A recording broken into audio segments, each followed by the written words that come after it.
Судот да го прогласи за виновен и да го осуди Рамис Мерко. Предлага јавното обвинителство, бидејќи незаконското поставување на директори долгорочно влијае врз образовниот систем. Обвинителите ценат дека поставувањето на директори во основните училишта во Струшко не смее да остане неказнето. Мерко во повеќе наврати именувал вршители на должност, кршејќи го законот. Таквото постапување представува флагрантно прекршување на службените овластувања и покажува висок степен на несовесно постапување, што директно довело до нарушување на легалноста на функционирањето на образовните установи и создавање институционална нестабилност.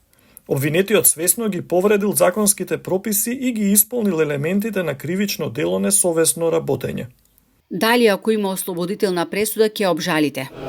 Да. Затоа нема двоумење. Бидејќи наставниците немале интерес да станат директори, според одбраната, Мерко морал да поставува вршители на должност, ама тоа не го правил сам, туку во координација со неговиот сопартиец, екс-министерот за образование Јетон Шакири. Па нели е нелогично да се тврди дека обвинетиот го прекршил законот, а ресорниот министер за образование на тоа воопшто не реагирал да му ги одземе ингеренциите на градоначалникот, па тој наместо него да назначува директори, согласно неговите надлежности.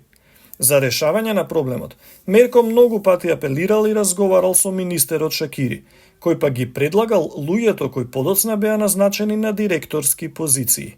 Утре судот ќе донесе пресуда за незаконското поставување директори во Лабуништа, Радолиште и Подгорци, а за другите училишта судењата се во јули.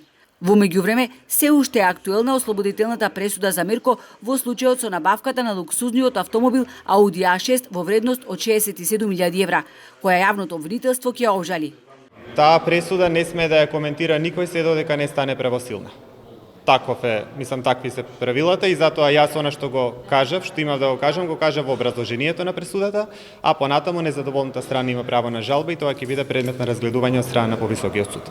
Ослободителната пресуда за набавката на луксузниот возен парк тежок околу 114.000 евра не е праведна и не само што не ја задоволува правдата, туку уште повеќе ја намалува довербата која имаат граѓаните во судството, коментираат познавачите на правосудниот систем.